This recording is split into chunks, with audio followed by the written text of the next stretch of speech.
Hi, good evening. As Barbara mentioned, we are having Story Church tonight, which we have not had since pre-COVID, and we thought it would be very appropriate for us to bring people in to really hear what their life has been like during this odd year of our lives.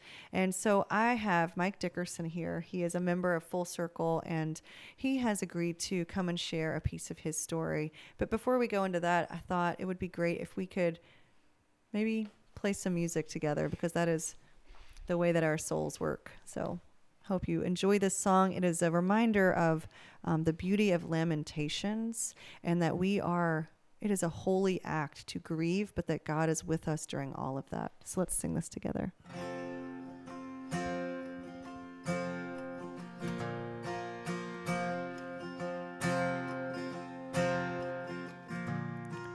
Weep with me, Lord, will you weep with me? I don't need answers, all I need is to know that you care for me. Hear my plea, are you even listening? Lord, I will wrestle with your heart, but I won't let you go.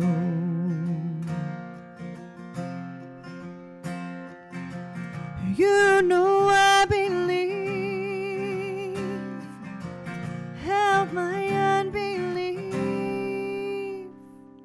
yet I will praise you, yet I will sing of your name.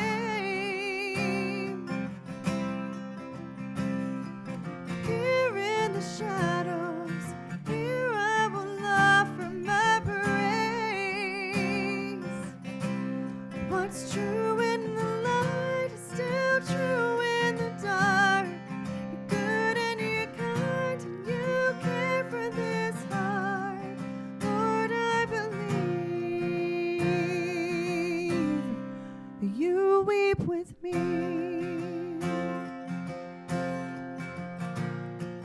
Part the seas, Lord, make a way for me. Here in the midst of my lament, I have faith, yes, I still believe that you love me. Your plans are to prosper me. You're working everything for good, even when I can't see.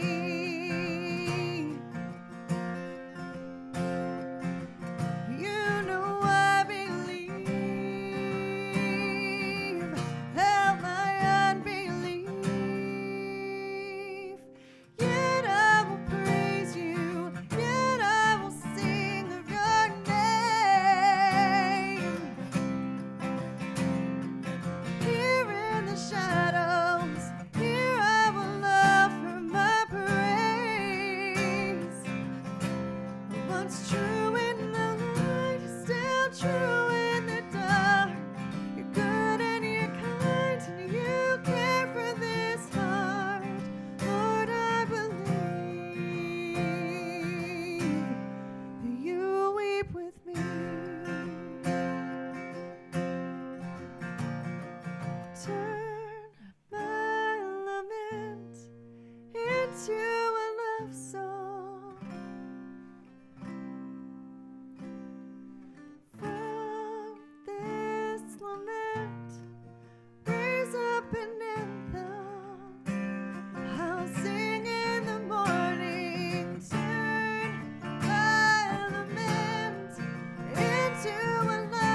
Thank you so much, Mike. I love that song, and I know it's connected with you a lot recently as well. Very appropriate. So thank you for being here to talk through some of your experience. But first, I just want to recognize, we live in an area that's very transient, and many of us live far away from family. So tell me a little bit about your family and where they are. Sure. I have a brother who lives out in Denver. He's been out there for about 15 years. The rest of my family has been local. We've always been able to get together for holidays and birthdays and things like that, up until about the last 3 or 4 years. My sister and her husband moved out to New Mexico about that time.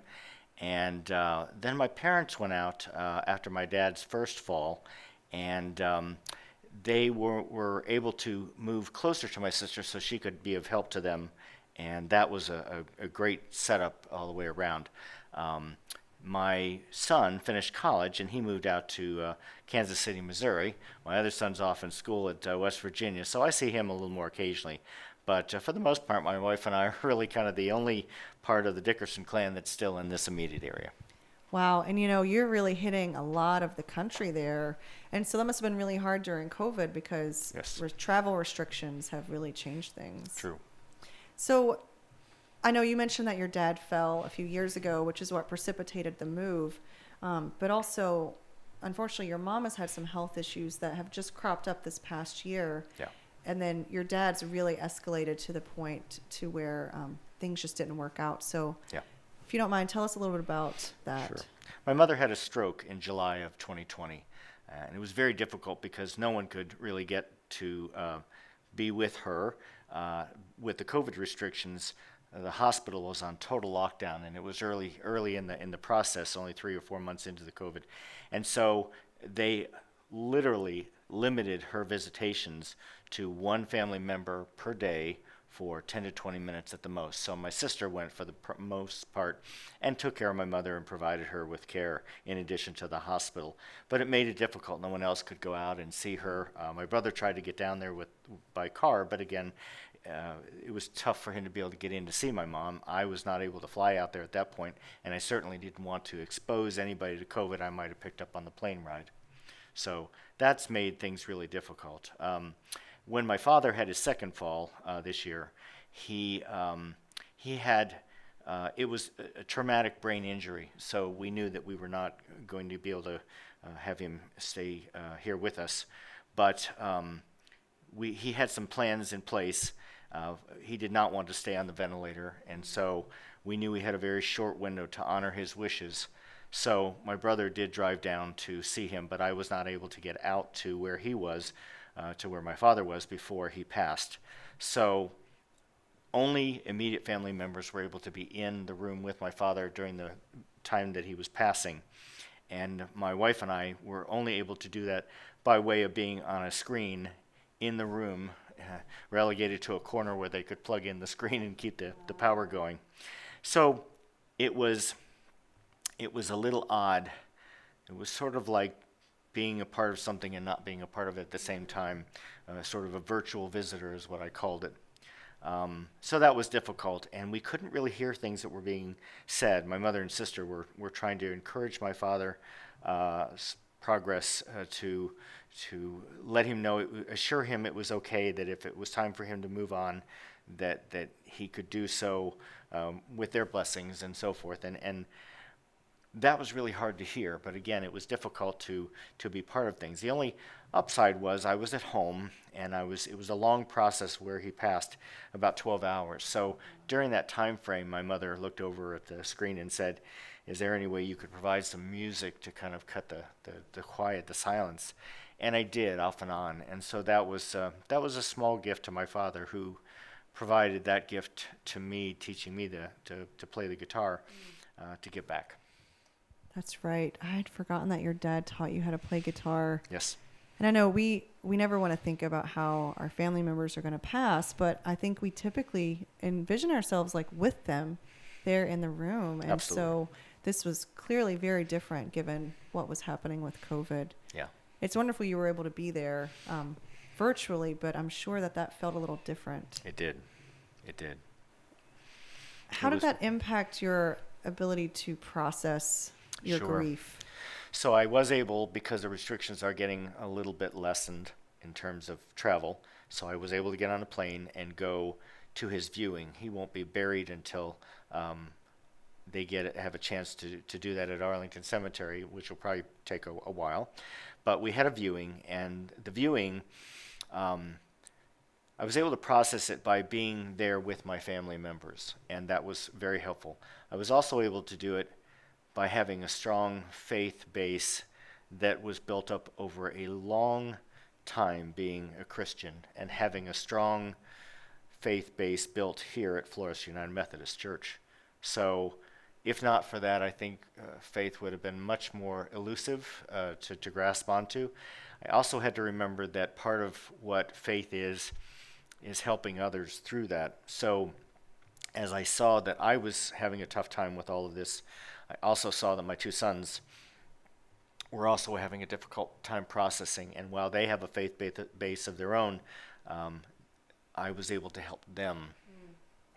That's really beautiful. You know, people were pouring love into you, which gave you the strength you needed to pour love into your family, which that's the beauty of how this community works too. Absolutely. And, you know, sometimes we ask ourselves, like, where is God in this? So Yeah. where was God in this for you? God was certainly in the hands and feet and faces of those who took care of my father in the hospital and beforehand. He was in my family, my immediate family, and my extended family. He was in the church community that just showed up out of nowhere. People I didn't even know their names sent me cards with scripture and letters and handwritten notes and said, call me if you need anything or just to talk or whatever. So band members were phenomenal. The men's small group that I'm a part of was invaluable to the process. So God was in all of those people who were helping me process and helping my family through a tough time. Absolutely. That's beautiful. And that's the beauty of being a part of a community, right? Mm-hmm. So as we start to close out this conversation, I would just love for you to give us advice, you know, as we have more friends and family members who perhaps lose a loved one during this time. You know, COVID is still a little bit impacting our ability to travel. Mm-hmm. How can we best support others who are hurting or grieving? Sure. If we know that those people are not yet at a place where they are facing that grief, we can encourage them to build their faith. Again, you're putting money in the faith bank, and I think that's really important to build. If they are already there and they're facing the loss of someone, then I think we just need to really rally around them and support them, and just let them know that whatever they need, whatever that looks like, we can be there for them. Encouragement is critical to the whole thing. So build the faith base and encourage those who are hurt. Absolutely. And, you know, faith is such a key part of that song we just did, you know. You know, I believe, but help my unbelief, right? Like, it's always that tension. And so I'd love it if we could close out together in a piece Certainly. of that song. Sure.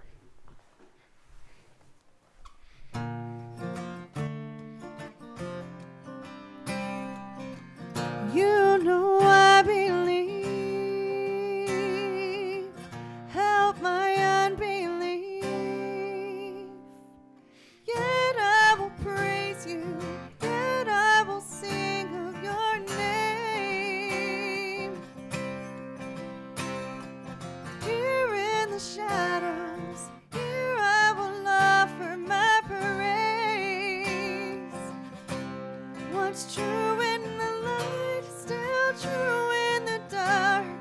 You're good and you're kind and you care for this heart. Lord, I believe that you weep with me.